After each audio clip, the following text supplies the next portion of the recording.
Selamat siang semuanya. Eh, Kali ini kita akan melanjutkan perkuliahan kita untuk mata kuliah Pancasila. Hari ini adalah pertemuan kita yang ke-11. Seperti yang saya sudah sampaikan pada eh, perkuliahan pertama bahwa perkuliahan kita akan kita selang-selingi dengan Zoom dan mengirimkan video pembelajaran. Nah, kali ini saya mengirimkan video pembelajaran kepada saudara-saudara mahasiswa khususnya untuk perkuliahan yang ke-11 saat ini. Nah, saat ini kita akan membicarakan tentang konsep sumber historis dan urgensi Pancasila sebagai ideologi negara. Yang pertama adalah konsepsi Pancasila sebagai ideologi negara. Nah, tujuan pembelajaran kita pada hari ini adalah menjelaskan konsep Pancasila sebagai ideologi negara. Nah, yang pertama, sebelum kita berbicara lebih jauh tentang ideologi, maka saya akan coba memberikan pemahaman kepada para mahasiswa tentang apa yang disebut sebagai ideologi. Ideologi itu terdiri dari kata idea dan logos. Nah, idea itu berarti gagasan atau konsep atau pengertian dasar dan cita-cita, sedangkan logos itu adalah ilmu atau ilmu pengetahuan. Jadi kalau begitu ideologi secara etimologi berarti ilmu tentang ide-ide atau the science of idea atau ajaran tentang pengertian dasar. Nah, ini dikatakan oleh Kailan dalam jurnalnya halaman 60 sampai 61. Nah, kemudian ideologi juga dapat diartikan sebagai paham, teori, dan tujuan yang merupakan satu program sosial politik. Nah, itu terminologi kalau kita lihat dalam Kamus Besar Bahasa Indonesia. Nah, kemudian apa pengertian ideologi yang sesungguhnya? Ideologi adalah sejumlah doktrin, kepercayaan, dan simbol-simbol sekelompok masyarakat atau suatu bangsa yang menjadi pegangan dan pedoman atau perjuangan untuk mencapai tujuan masyarakat atau suatu bangsa. Jadi ini adalah pengertian utuh dari ideologi. Ya, jadi disebut sebagai suatu pegangan atau pedoman kerja atau perjuangan untuk mencapai tujuan masyarakat suatu bangsa. Nah, ada macam-macam ideologi yang saat ini kita kenal. Ada ideologi Marxisme, suatu paham yang meletakkan ideologi dalam perspektif evolusi sejarah. Kalau kita lihat misalnya Marxisme itu banyak diimplementasikan di ex-Jerman Timur, kemudian juga di Cina saat ini, dan tentu kalau kalian mendengarkan di sini Leninisme, berarti kita mengingat dengan Lenin, ya. Lenin itu adalah pemimpin revolusioner yang ada di Rusia, ya, yang selanjutnya Lenin ini melanjutkan paham dari Marxisme yang juga kita kenal dengan istilah Leninisme. Kemudian yang berikutnya adalah liberalisme, adalah suatu paham yang meletakkan ideologi dalam perspektif kebebasan individu. Jadi kalau kita bicara liberalisme itu adalah suatu negara yang benar-benar uh, uh, memberikan penghormatan yang sebesar-besarnya tentang kebebasan individu. Nah, kalau kita melihat berbagai literatur tentang kenapa liberalisme itu dikembangkan, uh, alasan pengembangan liberalisme itu semata-mata disebabkan karena uh, mereka beranggapan bahwa liberalisme itu adalah salah satu ide atau salah satu cara untuk bisa memberikan penghormatan yang sebesar-besarnya terhadap kebebasan individu.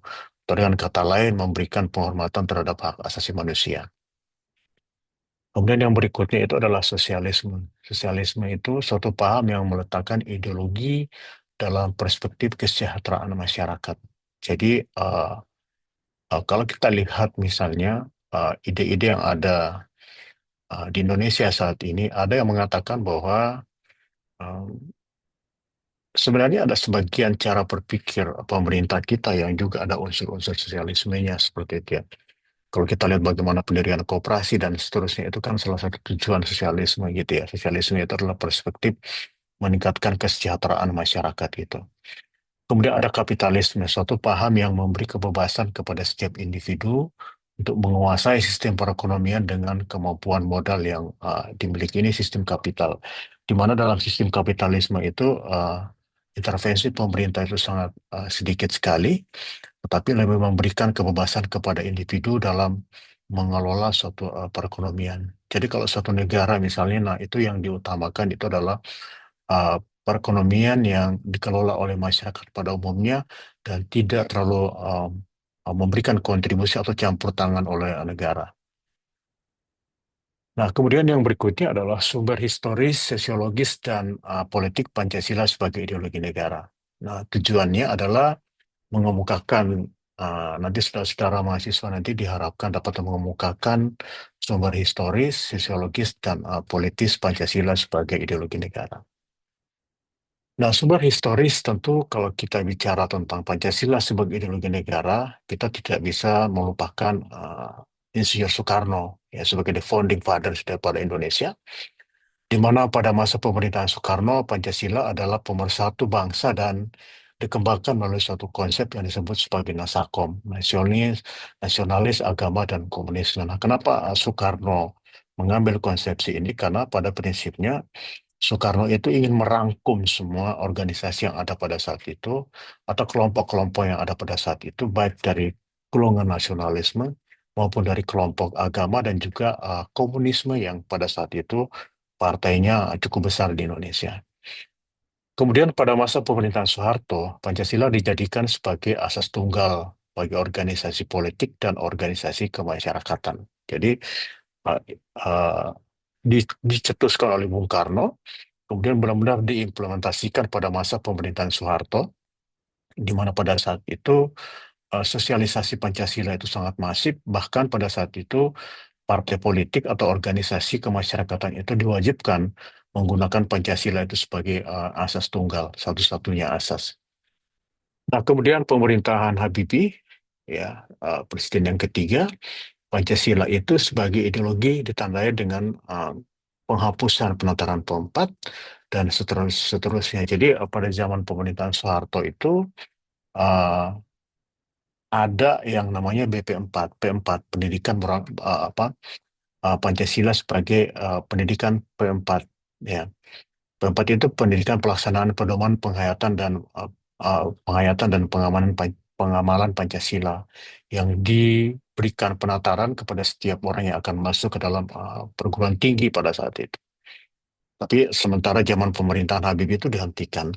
Kemudian masa pemerintahan Abdul Rahman Wahid, kebebasan berpendapat lebih dominan dan perhatian terhadap ideologi Pancasila cenderung melemah pada saat itu. Ini adalah dinamika proses perjalanan Pancasila dari waktu ke waktu. Kemudian selanjutnya kembali pada masa pemerintahan Soekarno, Megawati Soekarno Putri, Pancasila sebagai ideologi itu kehilangan formalitasnya dengan mengesahkan Undang-Undang Sisdiknas. Karena di dalam Undang-Undang Sisdiknas pada saat itu, Pancasila tidak lagi menjadi suatu pelajaran atau mata kuliah yang diajarkan pada universitas. Nah, kemudian pada masa era Presiden Susilo Bambang Yudhoyono disahkannya Undang-Undang RI nomor 12 tahun 2012 tentang pendidikan tinggi kembali mencantumkan Pancasila sebagai mata kuliah wajib yang sekarang dilanjutkan pada masa pemerintahan Jokowi, kemudian masa pemerintahan saat ini. Seperti itu. Nah, kemudian bagaimana sumber sosiologisnya? Nah, masyarakat Indonesia adalah masyarakat yang beragama, ditandai dengan berbagai bentuk kepercayaan dan keyakinan terhadap kekuatan gaib, yaitu ada dalam kepercayaan masyarakat kita. Kemudian masyarakat manusia Indonesia saling menghormati hak-hak orang lain dan tidak bersikap sewenang-wenang terhadap orang lain. Kemudian yang ketiga itu adalah manusia Indonesia memiliki rasa solidaritas, setia kawan, dan cinta tanah air dengan mencintai produk dalam negeri. Nah, itu adalah perspektif sosiologis Pancasila digunakan sebagai uh, ideologi negara. Nah, kemudian manusia Indonesia menghargai pendapat orang lain dan semangat musyawarah dan pengambilan keputusan itu dimaknai di dalam sila keempat Pancasila. Kemudian dalam sila kelima itu kita melihat bagaimana manusia Indonesia suka menolong, menjalankan gaya hidup sederhana dan tidak berlebihan. Nah, itu esensi yang diambil daripada sila Pancasila. Nah, ini tadi mulai dari sila pertama sampai sila ketiga ya. Nah, kemudian bagaimana dengan sumber politis? Nah, masyarakat Indonesia memiliki semangat toleransi antara umat beragama. Nah, itu sebabnya di Indonesia itu agama ada 4 apa 5 yang diakui, bahkan Indonesia juga mengakui kepercayaan gitu ya. Sebelumnya banyak agama-agama lokal yang tidak diakui pada saat itu, tapi saat ini agama-agama lokal atau kepercayaan itu sudah diakui sebagai satu kepercayaan. Masyarakat Indonesia menghargai hak asasi manusia. Masyarakat Indonesia mendahulukan kepentingan bangsa dan negara daripada kepentingan kelompok atau golongan, termasuk partai politik. Nah, berikutnya masyarakat Indonesia mendahulukan pengambilan keputusan berdasarkan musyawarah dan voting. Kemudian masyarakat Indonesia tidak menyalahgunakan kekuasaan atau abuse of power untuk memperkaya diri atau kelompoknya. Nah, ini adalah esensi-esensi yang esensi-esensi Pancasila yang diimplementasikan dalam kehidupan sehari-hari oleh masyarakat Indonesia. Nah, bagaimana dengan Pancasila sebagai ideologi negara? Nah, ideologi negara sebagai penuntun warga negara artinya setiap perilaku warga negara harus didasarkan pada preskripsi moral. Ya.